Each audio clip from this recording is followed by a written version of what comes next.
কলকাতা টিভিতে আপনাদের সকলকে স্বাগত। আপনাদের সঙ্গে রয়েছে আমি অঙ্কন।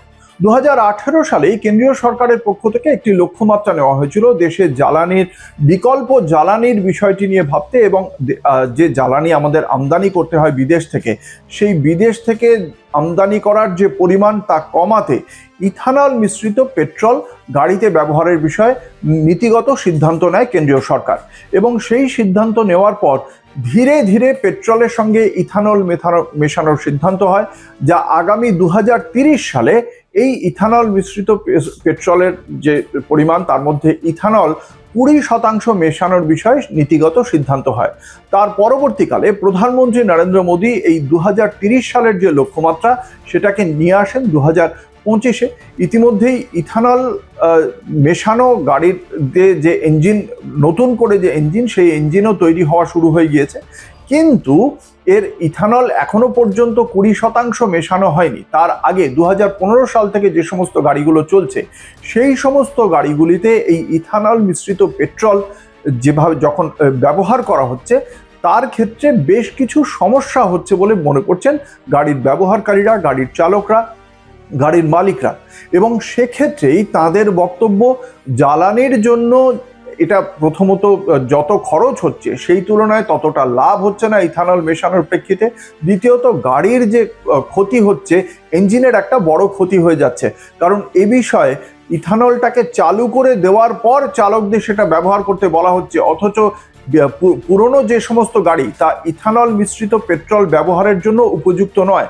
ফলে এক্ষেত্রে একটা পরিবহন চালকদের, পরিবহন শিল্পের সঙ্গে যুক্ত একটা বড় অংশের মানুষজন বলছেন যে এ বিষয়ে তাদের কোনো মতামত না নিয়েই সরকার যে নীতিগত সিদ্ধান্ত নেয় এবং তা বাস্তবায়ন করতে যায়, তার ফলে তাদের একটা বড় অংশের সমস্যা হচ্ছে।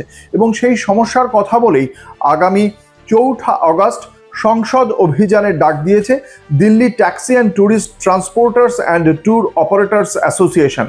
এক সাংবাদিক বৈঠকে তারা বলেছেন, E20 জ্বালানি ব্যবহারের ফলে জ্বালানির দক্ষতা, রক্ষণাবেক্ষণের খরচ, ইঞ্জিনের কর্মক্ষমতা নিয়ে পরিবহন ব্যবসায়ীদের মধ্যে উদ্বেগ তৈরি হয়েছে। এবং এখানেই তাদের পক্ষ থেকে বলা হচ্ছে, বিভিন্ন প্রান্তের পরিবহন ব্যবসায়ীরা জানাচ্ছেন যে এর ফলে মাইলেজ কমে যাচ্ছে, রক্ষণাবেক্ষণের খরচ বাড়ছে, ইঞ্জিনের কর্মক্ষমতা নিয়েও উদ্বেগ তৈরি হয়েছে। 2015 সালের আগে যে সমস্ত গাড়ি, সেই সমস্ত গাড়ি এই 20% ইথানল মিশ্রিত পেট্রোল ব্যবহারের উপযোগী নয়। এই ধরনের জ্বালানি মূলত এই যে নতুন মডেলের যে সমস্ত গাড়ি এসছে সেখানে ইথানল ইকুইপড করা হয়েছে, সেগুলো ইথানল মিশ্রিত যে পেট্রোল সেটা ব্যবহারের জন্য উপযুক্ত করে নতুন মডেলের গাড়ি বেরিয়েছে। সেই গাড়িগুলোতে যদি E20 পেট্রোল ইউজ করা হয়, অর্থাৎ 20% ইথানল বাকিটা পেট্রোল, তাহলে সেই সমস্ত গাড়ির রক্ষণাবেক্ষণের খরচ বাড়বে না, বা জ্বালানিটাতেও তারা ভালোভাবে উপযোগ করতে পারবে, উপযোগী হবে। কিন্তু পুরনো গাড়িগুলি সেটা কোনোভাবেই তাতে তাদের সহায়তা হচ্ছে না, উল্টে খরচ বেড়ে যাচ্ছে। এবং সেই কারণেই তারা বলছেন যে এ বিষয়ে তারা আগামী 4 আগস্ট সংসদ অভিযান করবেন। তারা খুব স্পষ্টভাবে বলছেন যে তাদের সংগঠনের সঙ্গে কোনো রকমভাবেই কোনো রাজনৈতিক দল যুক্ত নন। তারা শুধুমাত্র তাদের উদ্বেগ সরকারের কাছে জানাচ্ছে। তারা চান যে এই পরিবহন শিল্পের সঙ্গে যুক্ত প্রত্যেকটি পক্ষ, যারা গাড়ি চালাচ্ছেন, যারা গাড়ি তৈরি করছেন, যারা গাড়ির মালিক বা এই সমস্ত ট্যুরিজম ব্যবসার সঙ্গে যারা যুক্ত, তাদের সকলের মতামত শুনুক সরকার, এবং এক্ষেত্রে সরকার সকলের সঙ্গে আলোচনার মাধ্যমে সহমতের ভিত্তিতে একটি সিদ্ধান্তে উপনীত হন যে এই জ্বালানি ব্যবহার করা হবে কিনা। এবং এখনো পর্যন্ত যেটা এই যারা ব্যবহারকারী তাদের একটা বড় অংশের বক্তব্য যে প্রথমত এই সংক্রান্ত যে ইথানল মিশ্রিত পেট্রোল ব্যবহারের উপযোগী গাড়ি বের করার আগেই এগুলোকে বা প্রয়োগ করার জন্য বাধ্য করা হলো। দ্বিতীয়ত, যে পেট্রোলের দাম, যদি কেউ মনে করেন যে তিনি অবিমিশ্রিত পেট্রোল ব্যবহার করবেন যার সঙ্গে কোনো রকমভাবে ইথানল যুক্ত নন, সেটা তিনি চাইলেও এই মুহূর্তে করতে পারছেন না।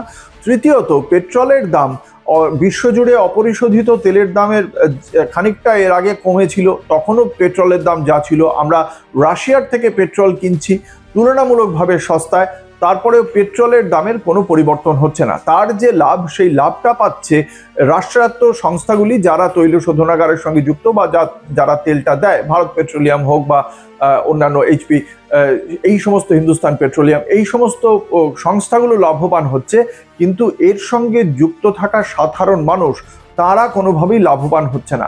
এই সমস্ত অভাব অভিযোগের কথাগুলি তারা সংসদ অভিযানের মাধ্যমে জানাতে চায়। কোনো রাজনৈতিক দলের সঙ্গে যুক্ত না হয়েই তাদের এই বক্তব্য তারা সরকারের সামনে তুলে ধরতে চায়। আগামী 4 আগস্ট তাদের এই সংসদ অভিযানের তারিখ।